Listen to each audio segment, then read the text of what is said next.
Good morning. Good morning. We are extremely pleased that you are here. It is good to come together for the purpose of co-creating. Do you agree? Yes. You're knowing what you're wanting? Yes. For now? It moves around, doesn't it? Your desire just keeps expanding. Are you able to keep up with your desire? Well, that's the work, isn't it? Because life is going to continually call new desire from you. It's just the nature of this expanded, leading edge, time-space reality that you are focused in. You are powerful creators. You came with deliberate intention. And your intention, when you made the decision to come into this body, into this personality, surrounded by all of the others in their difference, in their diversity, different beliefs, different desires. So, we've been talking to you for years about how you create your own reality and how you create through the thoughts that you think. What we want to inspire you to is an early and easy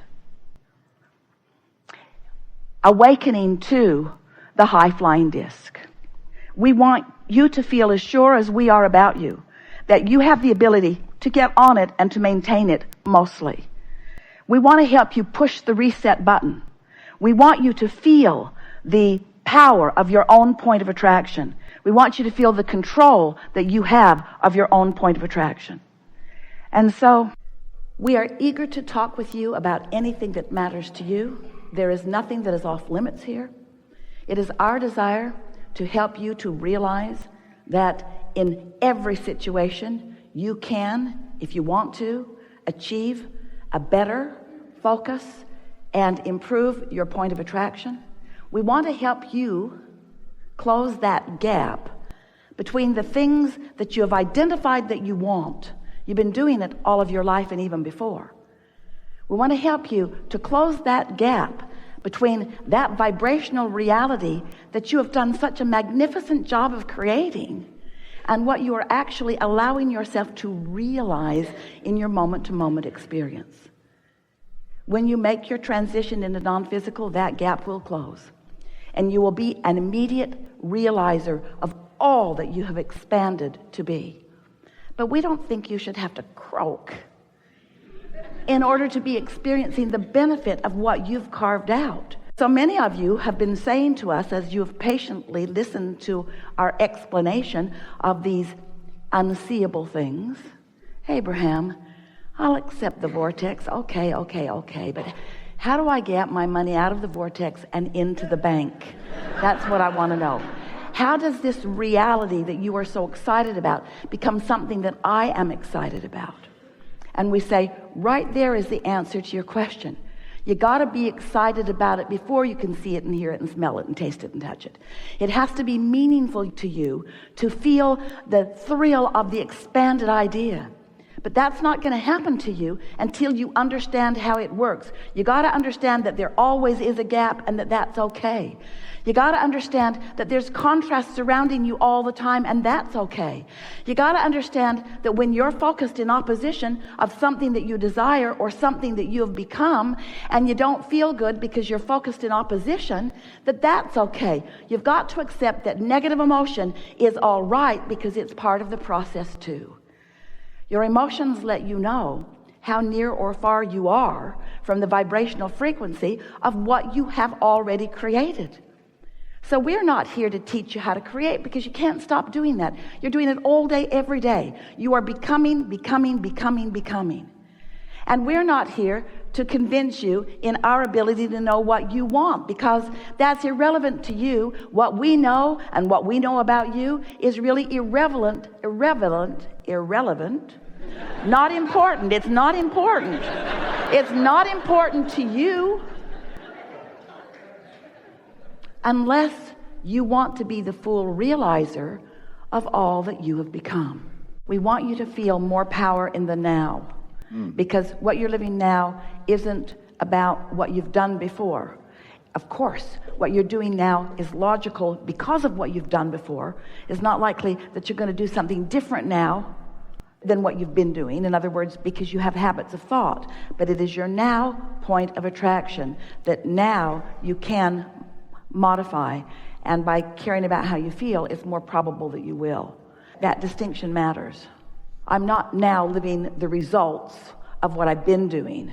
I'm living the results of what I am doing. Of course, yeah. But I am doing it logically because I've been doing it. Sure. But I don't have to do now what I've been doing. Right. If my desire to feel good is strong enough, I can rise above what I've been doing and do something different. Did you hear that? Well, we have the same high expectation because you're clear about what you're reaching for. You are a little more aware of what is than is good for you. But then that's logical, isn't it? It's logical that you would be aware of how things are while you're wanting them to morph into something different. So let's start with the process of the focus wheel. The focus wheel is a process where you start with a central idea, something that you desire, and you focus upon it.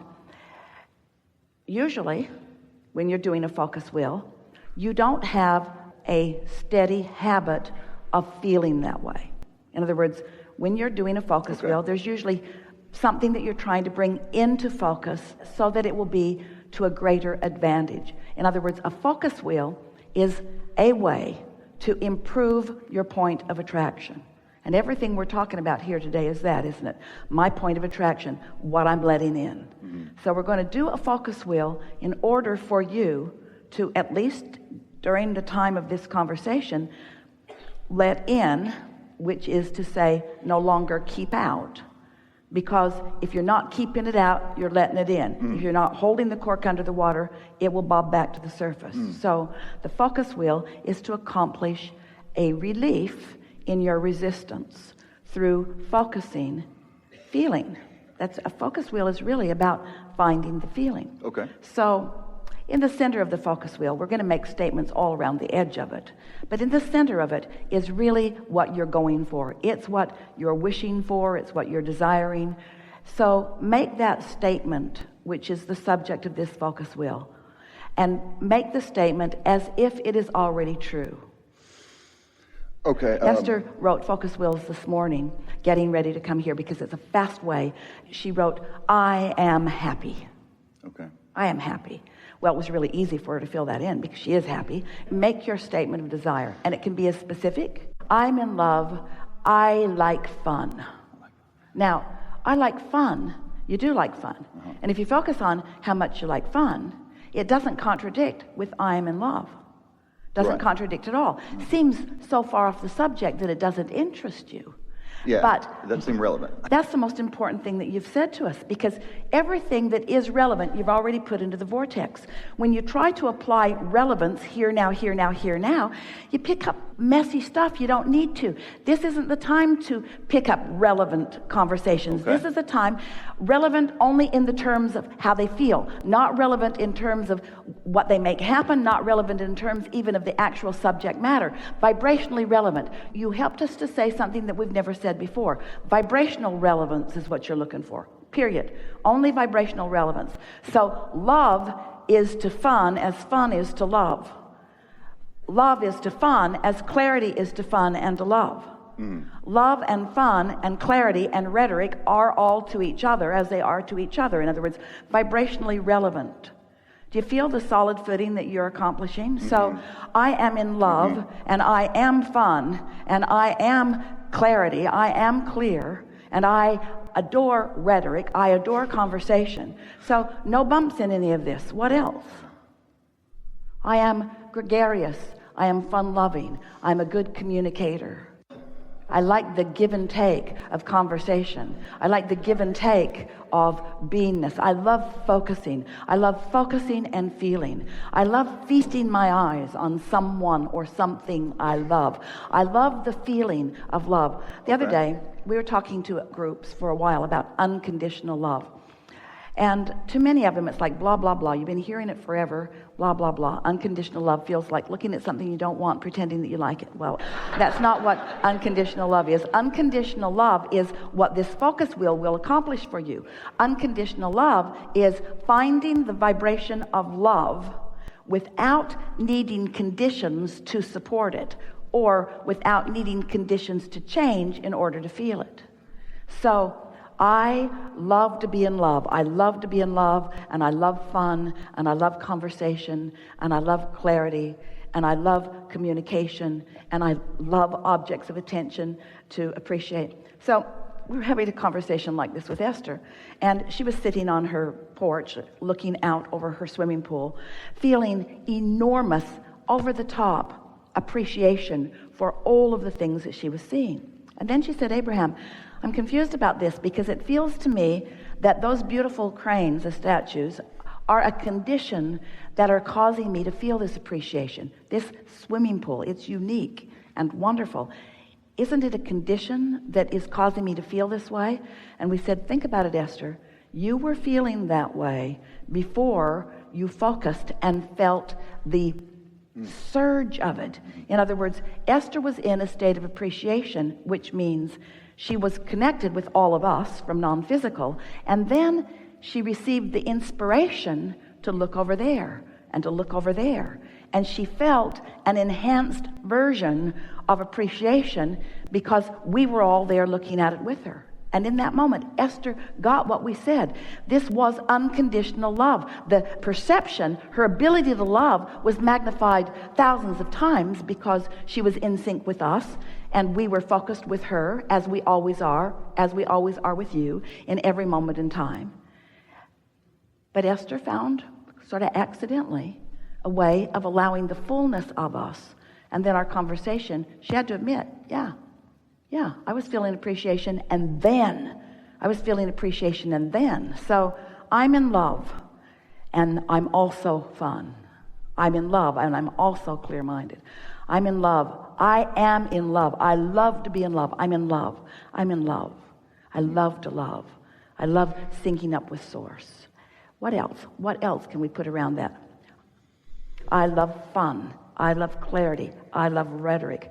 I love conversation. I'm in love, and I love fun, and I love clarity, and I love conversation. I love travel. I love stimulation of thought. I love going places. I love new. I love adventure. I love new experiences. I love new awakenings. I love new contrast. I love launching new rockets of desire. I love becoming. I love understanding. I love knowing. I love applying.